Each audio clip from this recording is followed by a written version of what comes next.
ಸತೀಶ್ ಜಾರಕಿಹೊಳಿ ಅವರು ತಮ್ಮನ್ನು ಭೇಟಿ ಮಾಡಿದ್ರು ಅನ್ನೋ ವಿಚಾರ ನೋಡಪ್ಪ, ನಾವು ಭೇಟಿ ಮಾಡಿದ್ದು ಒಂದು ನಿಮಿಷ ಸ್ವಲ್ಪ ಹಿಂದಕ್ಕೆ ಕೊಡಿ. ನಾನು ಸತೀಶ್ ಜಾರಕಿಹೊಳಿ ಬೇರೆ ಯಾರು ಅಲ್ಲ, ನಮ್ಮ ಪಾರ್ಟಿ ಸೀನಿಯರ್ ಲೀಡರು. ನನ್ನ ಜೊತೆ ವರ್ಕಿಂಗ್ ಪ್ರೆಸಿಡೆಂಟ್ ಆಗಿ ಕೆಲಸ ಮಾಡಿದ್ದಾರೆ. ಈ ಪಕ್ಷಕ್ಕೆ ಅಧಿಕಾರ ತರಕ್ಕೆ ಅವರು ದುಡಿದಿದ್ದಾರೆ. ನಾವೆಲ್ಲ ಸಾಮೂಹಿಕ ನಾಯಕತ್ವದಲ್ಲಿ ಪಕ್ಷವನ್ನ ಕಟ್ಟಿದ್ದೇವೆ. ನಾನೊಬ್ಬನೇ ಏನು ಪಾರ್ಟಿ ಕಟ್ಟಿಲ್ಲ, ಇದು ಕಲೆಕ್ಟಿವ್ ಲೀಡರ್ಶಿಪ್.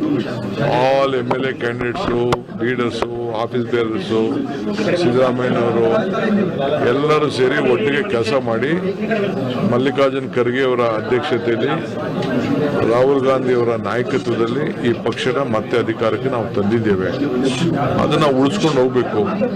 ಉಳಿಸ್ಕೊಂಡು ಹೋಗೋ ದೃಷ್ಟಿಯಿಂದ ಅನೇಕ ಚರ್ಚೆಗಳನ್ನ ಮಾಡಿದ್ದೇವೆ, ಭೇಟಿ ಮಾಡಿದ್ದೇವೆ.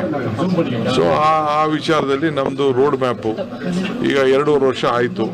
ನೆಕ್ಸ್ಟ್ 2.5 ವರ್ಷ ಆಕೆ ಏನು ಹೊಸ ರೂಪ ಕೊಡಬೇಕು ಈ ರಾಜ್ಯಕ್ಕೆ ಅನ್ನೋದು ನಮ್ದೆಲ್ಲರೂ ಕೂಡ ಅವರವ್ರ ಅಭಿಪ್ರಾಯಗಳನ್ನು ನಾವೆಲ್ಲ ಅದ್ರ ಬಗ್ಗೆ ಚರ್ಚೆ ಮಾಡ್ತಾ ಇದ್ದೇವೆ.